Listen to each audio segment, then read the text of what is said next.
Earlier today, Lam was forced to abort her annual policy address twice after opposition lawmakers jeered as she began speaking. So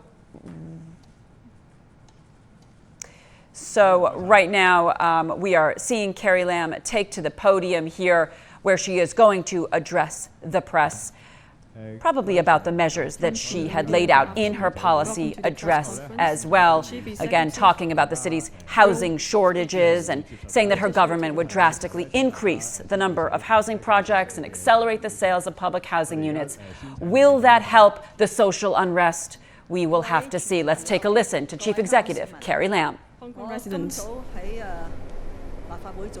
This morning, I have a very short speech in Legislative Council, and later on, I deliver the third policy address through a televised broadcast. The name of the policy address is Treasure Hong Kong and Rebuild Our Home. I emphasize Treasure Hong Kong because in the past few months, there are many clashes and arrests in Hong Kong with escalation of violence. We are all concerned and anxious.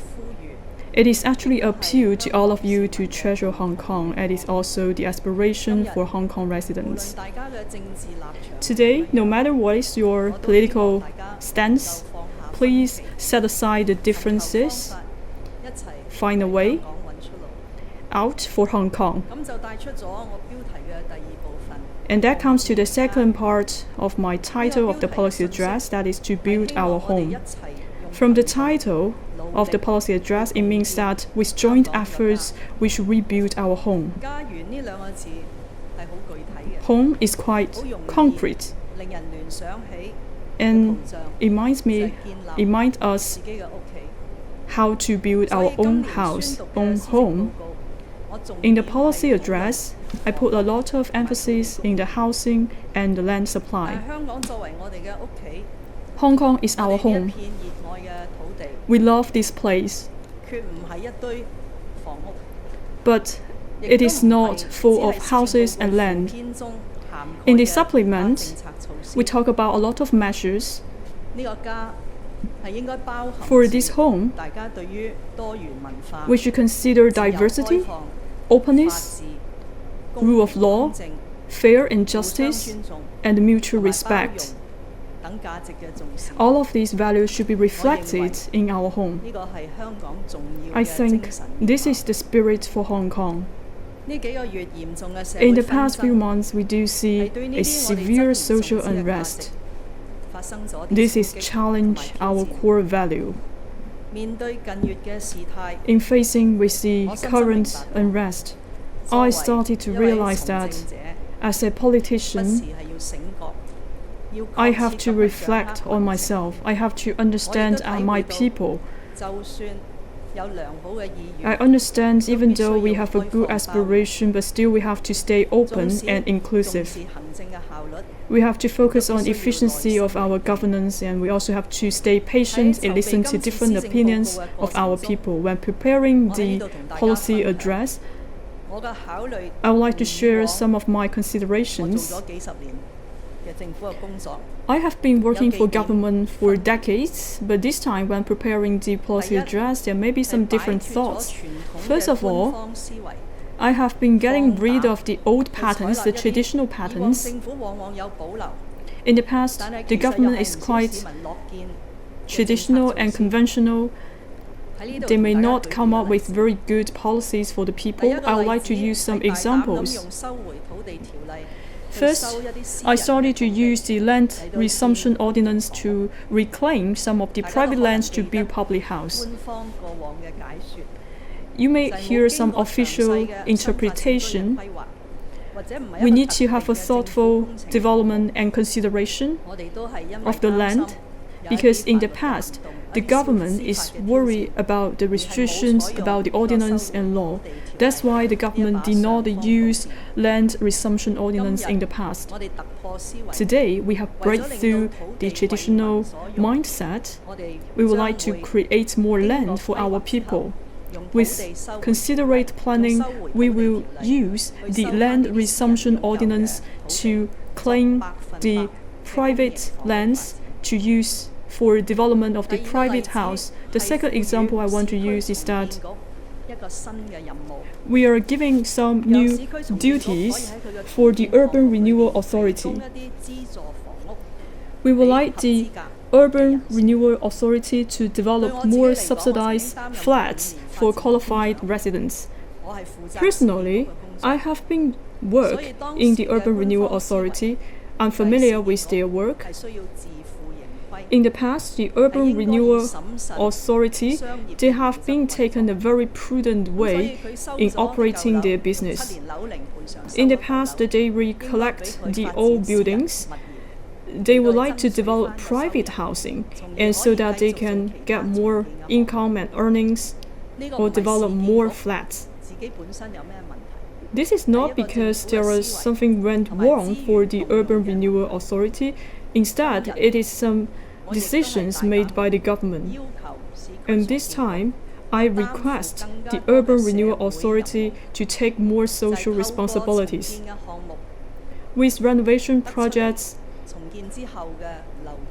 we want the URA to build more subsidized flats that can cater the needs for the local residents.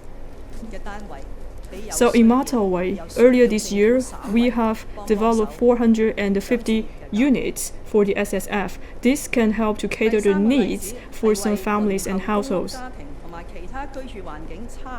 Third, for some low-income households, we would like to provide more subsidy to them. Or we may give some subsidy in the rents for those households. In the past, we are thinking that if we provide a subsidy, maybe we only benefit the landlord instead of the tenant. It may be true, maybe this is some overseas experience, but I think if we have a problem, we have to resolve it. We have more measures to resolve all of those problems. If we have determination to help those low-income households, the government can find a way out. Maybe we can provide more fundings and subsidies to these households to resolve their problem. That's why I made that happen in the policy address. I would like to provide more subsidies for those households.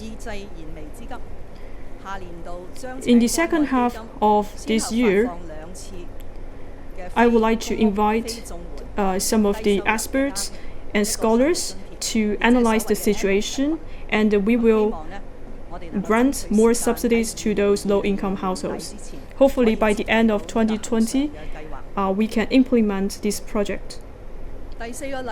Fourth,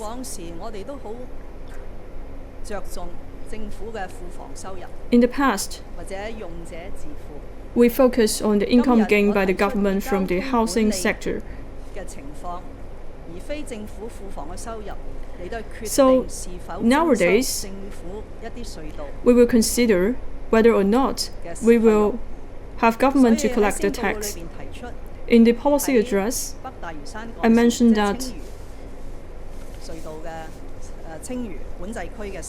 in the landlord tollway, at the end of next year, as we open the second highway to the land toll, we will cancel the highway fees, and this will also apply to the Zhangguan Old Tunnel. Currently, the Zhangguan Old Tunnel is the only one in that district. We have considering a lot for the transportation. That's why we charge for that tunnel from Zhangguan Old. But by 2021, we will have 2 tunnels free of charge. This will provide more convenience to the drivers and also ease the tension for the public transportation. So this will provide more universal accessibility for the transportation.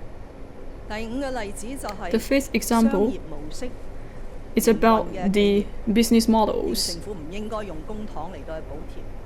It's about the subsidy to the business entities. But some of the services it is needed for the residents. In one of the area in Hong Kong, so for some of the residents, they have to take ferry for their commute. If we consider the expenses and the cost for the transportation, we could see it's quite high, and it is very difficult for the residents to afford a ticket to take the ferry. And this time, we are considering the affordability of the residents. We will provide some subsidies for the ferry in Leido, and we have actually extended the cruise to 14 lines. In this way, we can lower the ticket price for the ferry. It is very difficult to run the ferry transportation. That's why we see some of the ferry are quite outdated, and we have to support an ecosystem environment, and also to relevant to some of the ferry. So the government will invest 7 billion Hong Kong dollars to add 7 new ferries. And in this way, we can also renovate the ferries and also bring more convenience to the local residents. So each resident in that areas can afford to buy the ticket to take the ferry. I have just said 5 examples. This actually reflects that in the past few months, I have considered a lot about the governance. We have to hear feedback from our residents and serve the residents. The second change,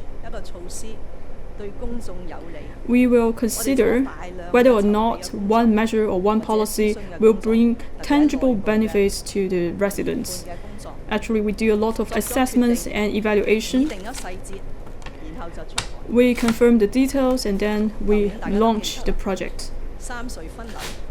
As you may think of some of the examples in the last year, we may have some good purpose projects, but if we do not hear the suggestions from the residents, we may not gain approval from different parties of Hong Kong. There are many measures in this year's policy address is quite worthy, but still we are open for discussion. So I would like to emphasize one of the projects, a reclamation project in an artificial land. In the Gaoyizhou, we cannot give up the reclamation project in that area. We actually invite more people to participate in this project. We want to hear more opinions and feedback from the residents. First of all, I would like to set up a platform so I can listen to the feedback from different sectors of society so that we can talk about the plan for the Lentor Tomorrow Vision Plan. For example, how we build and how we plan this artificial island. And the second thought is that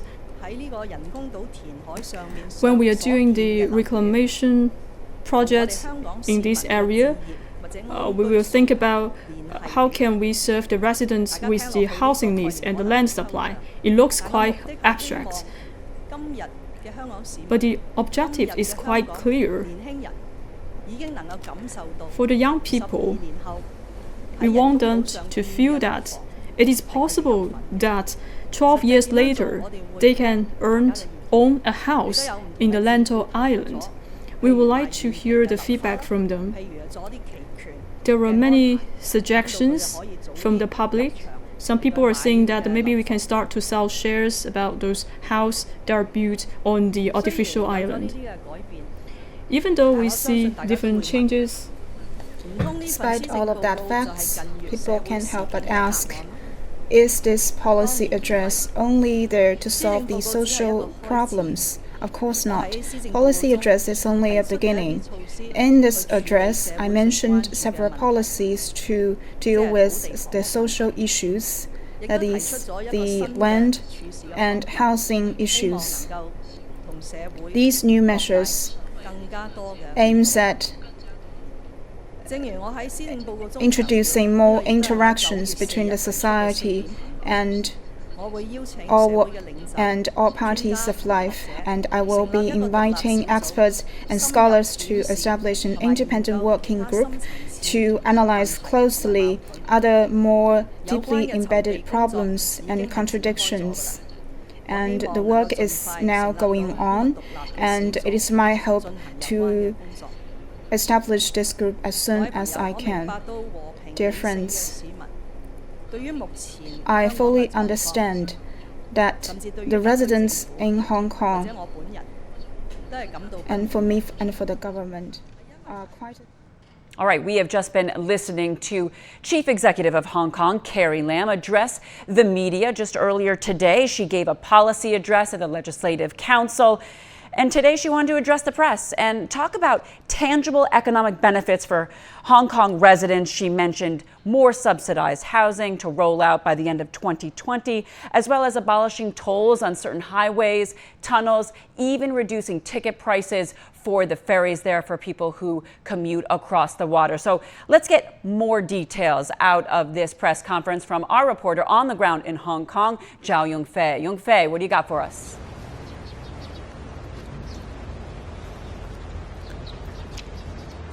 Erica, as you have just mentioned, from the tone of Carrie Lam, you can see this is a very difficult year. This year's policy address, as well as the news conference, come after the policy address of Chief Executive Carrie Lam, and also this is our third policy address.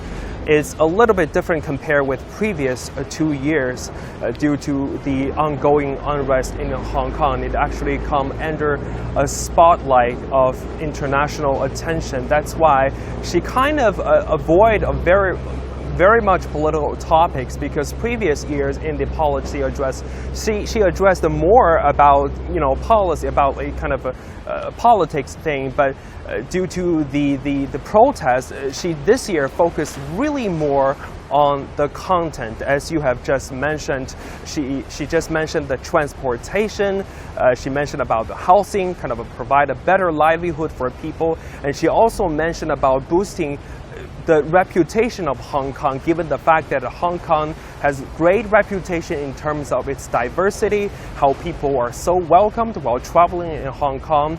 She really wants the city to resume its reputation, and she really wants to hop on some of the great opportunities, including the Belt and Road Initiative and many other opportunities, including the Greater Bay Area. So, as you can tell, now, as I said, this is a very difficult day. This morning, Carrie Lam's intended to deliver the policy address in person at the Legislative Council meeting, but she didn't do so due to 2 times of interruption by many pro-democracy, many opposition lawmakers. So hopefully later on we'll keep watch on the press briefing, and she's now answering questions from the reporters, and hopefully some questions were really sharp and really targeted, and we'll keep focus on that. Back to you, Erica. All right, Zhao Yongfei, live for us from Hong Kong. Thank you so much. Let's dig in a little more on the analysis here of what Carrie Lam has just laid out with our current affairs commentator here in the studio, Victor Gao. So, Victor, thank you for being with us. So, what strikes you the most out of some of these economic reform policies that the chief executive there has just rolled out? Well, first of all, I think Carrie Lam and her team proposed a very important list of things that the Hong Kong HKSAR government wants to do for the benefits of the people in Hong Kong. Many of these initiatives are actually very innovative. For example, land reclamation, building houses on the reclaimed land, abolishment or reduction of the tolls, for example, and increasing more ferries to the smaller islands, which can be better connected with population centers in Hong Kong. All these are very important. also more subsidies for the small and medium-sized enterprises, etc.